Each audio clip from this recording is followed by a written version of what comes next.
We don't have a Cleveland Browns 2024 schedule just yet, but we certainly know who they're going to play. We're going to talk about a little bit about roster construction to this point, a little bit about the 2024 schedule. Oh, the OBR's Jake Burns is in. Your latest Locked On Browns starts now.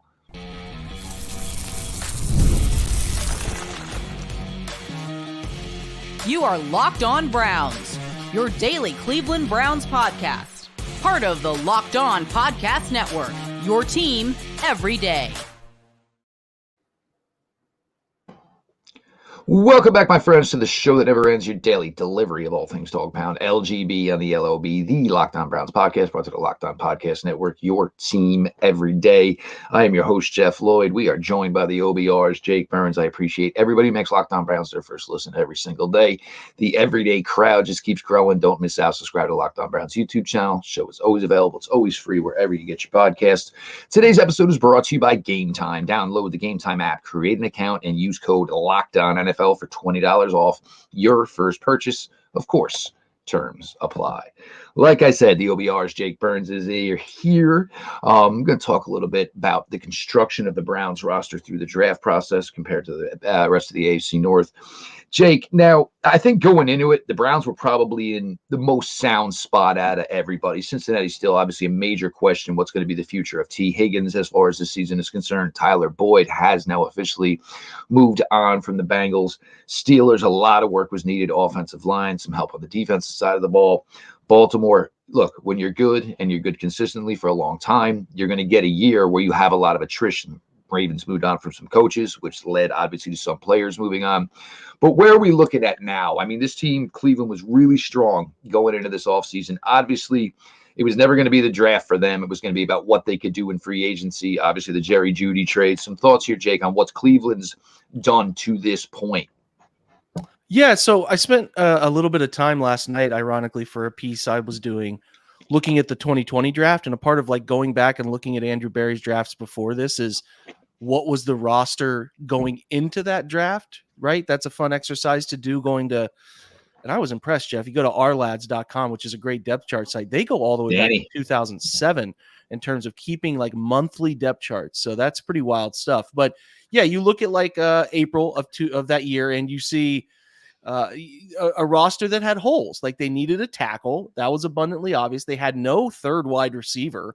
So that was another spot offensively. You could have used tight end depth. That was something that they were interested in continuing to expand upon, because back when Kevin arrived, it was much different in terms of a lot of 13 personnel leading the NFL in that. Defensively, you were looking at a linebacker situation that was pretty rough. They ended up ultimately adding like Malcolm Smith later to that group. And then the safety was like Carl Joseph and Andrew Sendejo, or like your free agent guys. So I think it's an exercise on like, that's what a roster with holes looks like going into the draft. And then you start to sort of peg yourself into drafting specific positions because you just have to, because you have to get better going into the season at those spots. Whereas on the flip side, Jeff, what we're talking about this year is they didn't have many of those. I think we can agree that like this roster, even if they didn't have a draft, is good enough to win a ton of ball games this year. Now, Michael Hall, I think we could agree, is a guy that you think is going to help with that situation up front. You know, I think Zach Zenter can play a nice complementary role if somebody gets hurt. And obviously you're hoping that, you know, Thrash, a wide receiver, can help, and maybe a special teams role for Bookie Watson can be a thing, and maybe even Miles Harden. But like, I think that when I look at this roster and when I look at the draft is like, they are taking the best mixture of best player available mixed in with some positions they are projecting out in 2025 are spots that they would like to create flexibility, right?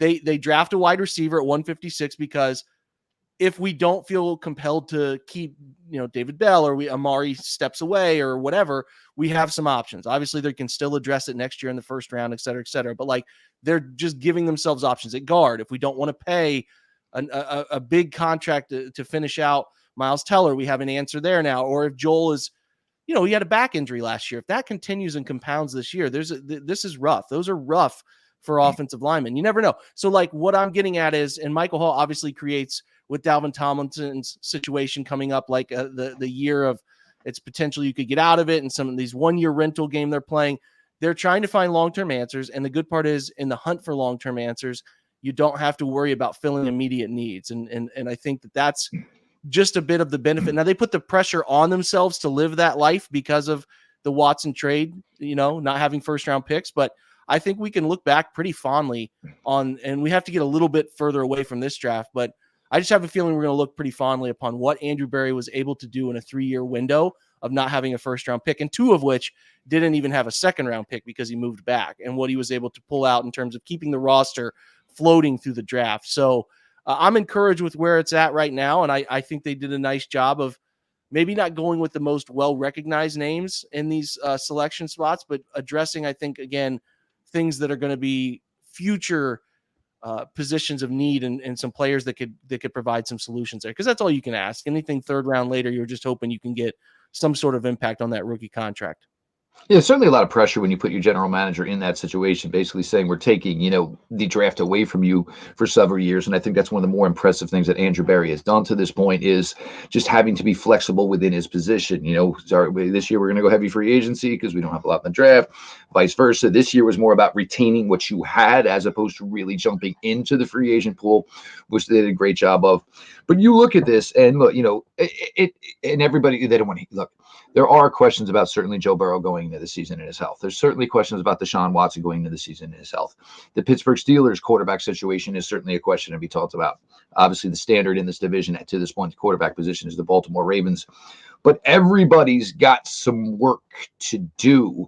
And, you hate to say it, and, it's not always necessarily the truest form of it, but quarterback is the true indicator of team success. If your quarterback is good, most likely your team is going to be good.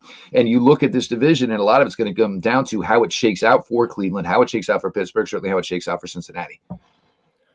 It is. And I think we can, it's a conversation that we've had a lot, man, but like Deshaun Watson's ability to stay healthy is going to define everything, right? I think above all else, Jeff, you maybe agree with me, maybe you don't. And that's the fun of these podcasts is like, if he's just healthy, he'll be fine. Like he'll be fine. He'll play average quarterback. And if he gets enough games strung together on the field playing all the time, I think he can get back to being a top 10 guy again, but he's got to protect himself. That's going to drive it. And again, that's not limited to Deshaun. You're talking about Joe Burrow coming off now another season-ending injury. Now, like that guy's got to keep himself healthy. And then the situation in Pittsburgh is, I guess there's a solution there at quarterback. We'll see if ultimately there ends up being a guy to be the solution there. But this is a division when we look back on it this upcoming season, and we could definitely say it was last year, Jeff. The best quarterback carried the team to the division title. Like the best quarterback play did it, and that's what the Browns are hunting. Like if you listen to Andrew Berry, I'm sure you did, Jeff. Listen to him on Pat McAfee. I love when those guys kind of get away from the Cleveland setting and get out and have some fun, and they open up like on podcasts and stuff like that. He talked about how like baked into their Deshaun Watson decision, they knew in the range of outcomes that he could be rough to start. Like that was a part of the outcomes that they planned for because he missed a lot of ball. He, obviously was going to get a shortened season and all that. The second year, they did not expect obviously a massive shoulder injury to happen. Nobody expects that. But they feel like as far as being around the organization, around the coaching staff, having input on the OC, like you can tell they're expecting him to be really good this year. Like he was pretty stern about like, we are expecting Deshaun to be really good this year. And this is, I think you would agree with me again, the time that Deshaun Watson needs to pay back the investment that they've put into him. So it's all there. If this year goes poorly, Jeff, we start to have some discussions about like what this ultimately ends up being in a 5-year window and like how the Browns start preparing for life past that scenario. So for now, though, I have no reason to think that if Deshaun is healthy, protects his body, plays games consistently, that he can't be good enough to take them to some places they've never been. I don't have enough evidence to the contrary yet. But if he plays a full year healthy this year and it's not right, then we can start to really like get concerned. But I don't think we want to put that into Browns fans' ethos right now. Like if he's healthy and playing, I think he can do some really good to great things for them. And it's the thing, like sometimes you look at it beforehand and be like, all right, well, where is, the combustibility? Where is, basically the hole? And you look at what they've done, it shouldn't be there. So you say, hey, he just goes in there and does what we think he's at least minimally capable of. there's no reason this shouldn't be a success. And I think that's the way it was working last year. I know, everybody gets floundered or whatever, and everybody wants to talk about the run down the end, but there were a bunch of weaker teams that we had all talked about for about 7 months before we finally got to those games. And for me personally, I think the Browns would have won a lot of those football games, regardless who was under center for that team. But that's another story another day. We're going to roll on here with Jake Brown. It's going to be a unique schedule this year. AFC West comes into play, of course, and NFC East comes into play. We're going to continue on here. Your latest Locked On Browns, joined by Jake Burns from the OBR. This next segment is brought to you by our sponsor, BetterHelp. Sometimes we all need the opportunity to get something off our chest, big or small. Certain things can really start to get to you. It's important to let that out, especially to someone who's unbiased on your life. So plain and simple, it isn't always easy making the Familia unit work. There's just no way about it. This one's got to be here. This one's got to be here. Somebody forgot this. Somebody forgot that. And then, oh yeah, what did I need to get done today? It ain't the easiest thing in the world. Sometimes you need to prioritize. The best way to do that is maybe to seek some therapy. You need to sit down and you say, look, this is what I struggle with sometimes. And somebody just needs to be there sometimes to listen to you. Therapy can be different for everyone. Most of us have bigger problems than our favorite sports team, and it's important to get things off your chest every once in a while. If you're thinking of starting therapy, give BetterHelp a try. It's entirely online, designed to be flexible and suited to your schedule. Visit BetterHelp.com/lockedon to get 10% off your first month. That's BetterHelp, HELP.com/lockedon.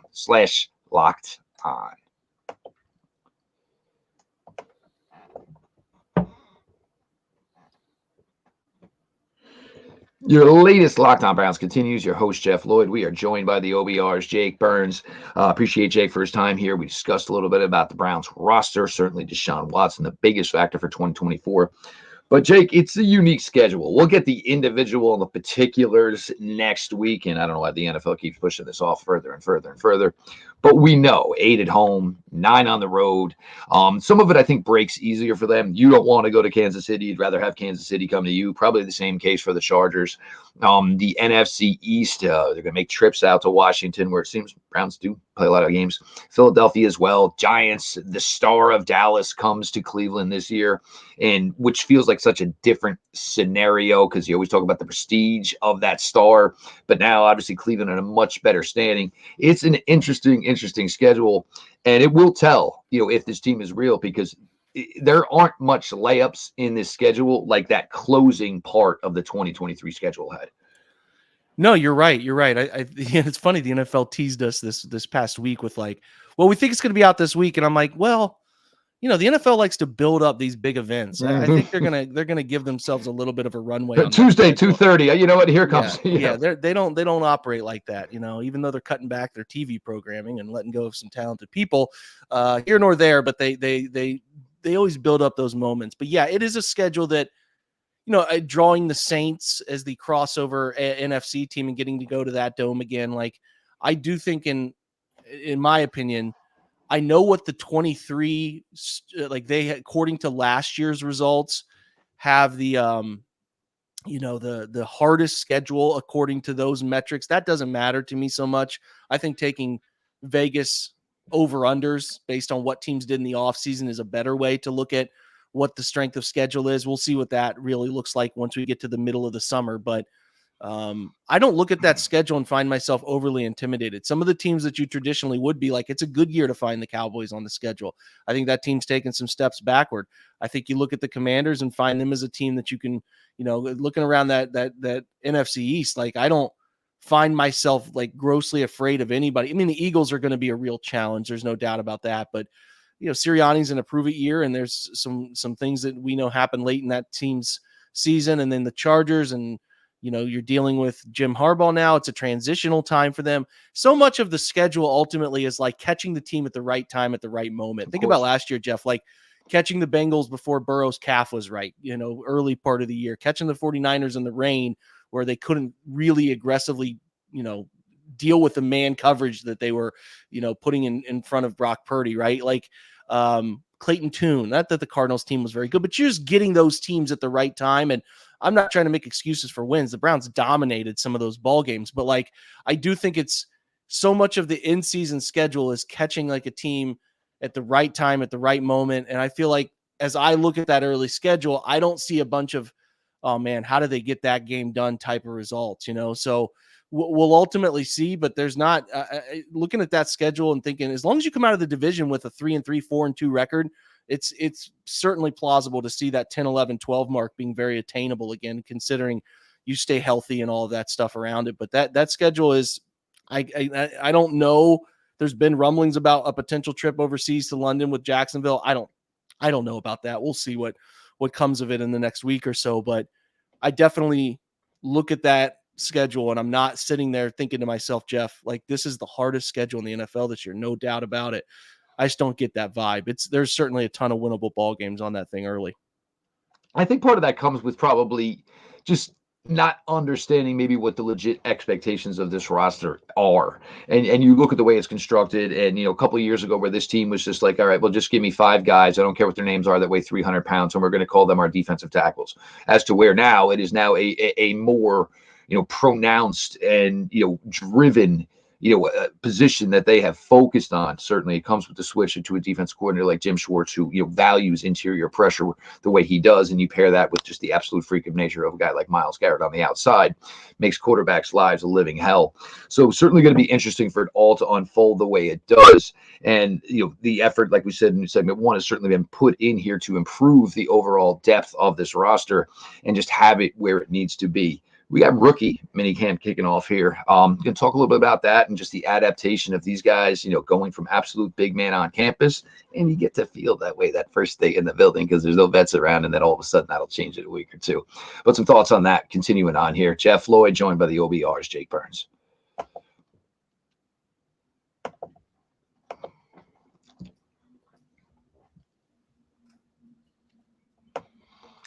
Game Time is an authorized ticket marketplace of the NBA. So if you were looking for Cavs tickets for this weekend, I highly suggest you check it out.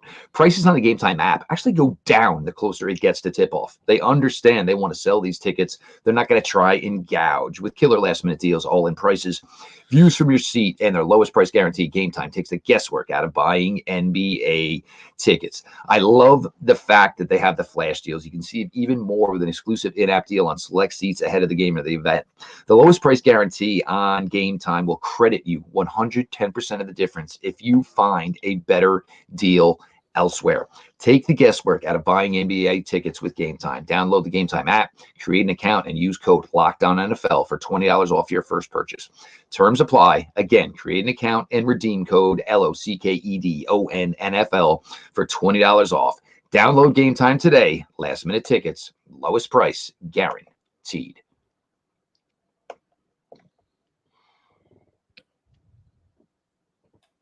Closing out your latest Locked On Browns, Jake Burns from the OBR is here. Make sure you're following at Jake_Burns18. All the content always flowing, the deep film analysis, all the great stuff where they put it together through the OBR with great lens, great group of guys.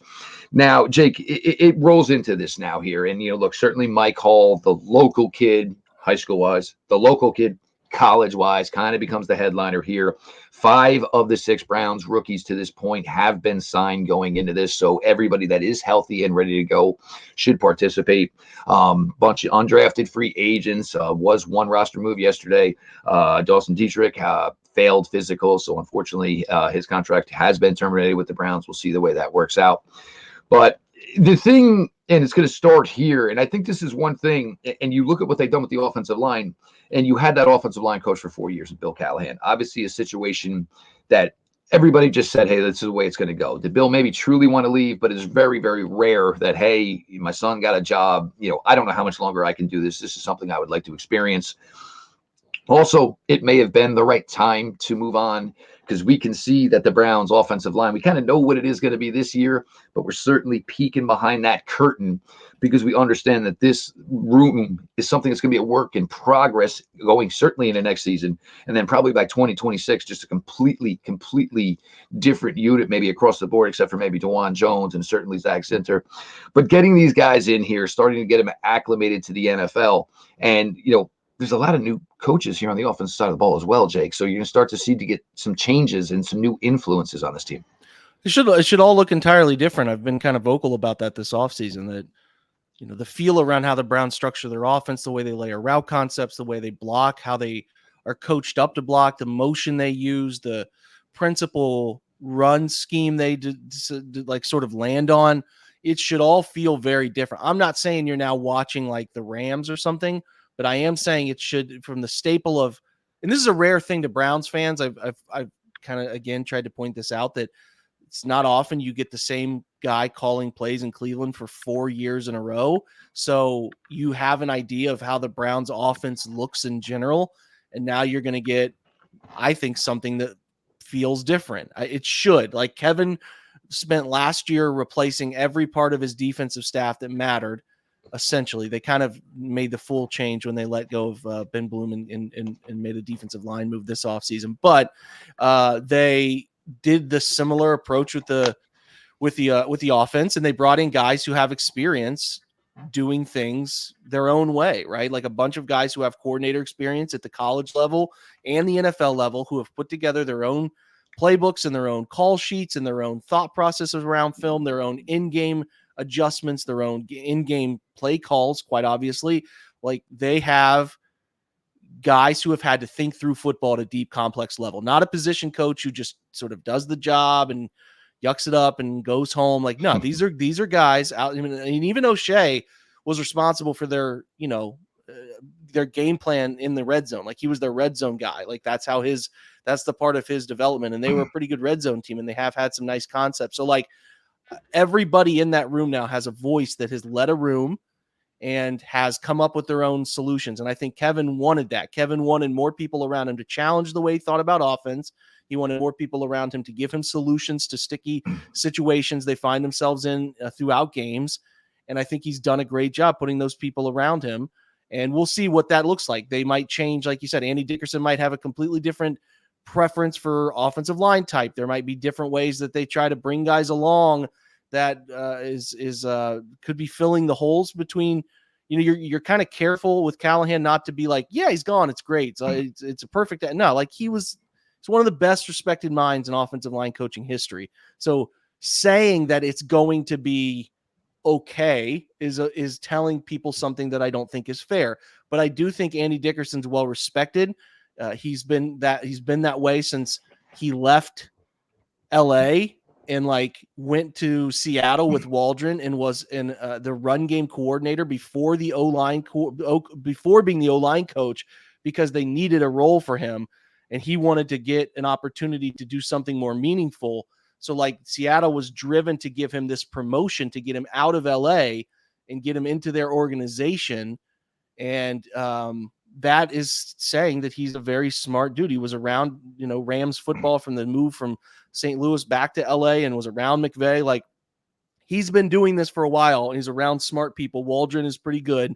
And I think he'll bring a fresh perspective and different ways to look at sort of how they're coaching up their guys up front and bring in some of his run game experience, that I think pairing that with motion and how they're trying to pair that with like the exclusive usage of RPO that the Bills were using with Dorsey, paired with like Tommy Rees, obviously, working with Jalen Milroe at the college level, the way he did at Alabama. There's some exciting stuff there, all combining and meshing together. And I'm excited to see what it looks like. I'm not here to promise that like Dickerson solves, he can bring along and like get a Ethan Posick out of nowhere or bring a Wyatt Teller into, being really, really strong NFL player. Like, I don't know. We don't know, but sometimes it's not the worst thing in the world to have fresh perspective around a group of guys. And I think those guys get used to Callahan and the way he was for a while, and we'll see if it pays any dividends. But the Browns had it their way. Callahan's not leaving. That just was like you mentioned, that's a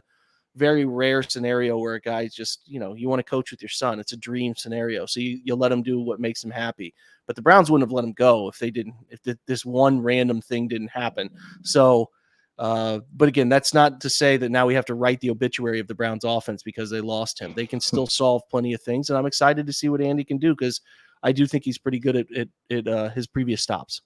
And look, it's adaptation. And look, this is a 4-year product for the Cleveland Browns. And to think, hey, we're just going to keep doing things the way we've been doing it, it'd be foolish. Now is the time to start changing yourself on the fly. You have changed everything so much over from 2020 to obviously 2024. This team used to be such a heavily dependent Nick Chubb team and worked other things in. But now you don't necessarily have that luxury. And look, at the end of the day, you need to change. Everybody needs to change. You can't stay the same forever. You get stuck in a place. You get technically you get lazy. You need to reinvent yourself. You need to light the own fire within yourself. And this is something that's certainly going to happen. And I think for the Browns, the biggest thing from all of this is they look at the change in that defense last year. And now they look at the offense and say, look, man, we understand it just doesn't automatically is plug and play.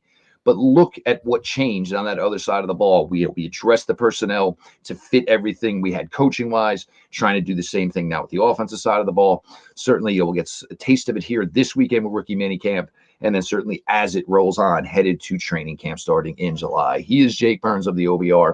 Make sure you're following at Jake_Burns18. Jake's been a long time now, man. It really has. I remember. It's funny because basically Jake's life my life was where Jake's is now. And, actually, I'm just telling Jake, I got a daughter going to a prom tonight. I got a daughter in a Sweet 16 court tonight. The world changes. And the smartest thing is just like the Cleveland Browns, Jake Burns and Jeff Lloyd have had to change along the way as well. Appreciate everybody who makes Locked On Browns your first listen every single day. The everyday crowd, you're a bunch of filthy animals, but you're my filthy animals. Join the filthy animals. Subscribe to Locked On Browns YouTube channel. Show is always available. It's always free wherever you get your podcasts. This has been your daily delivery of all things Dog Pound. LGB on ELOB. Let's go Browns.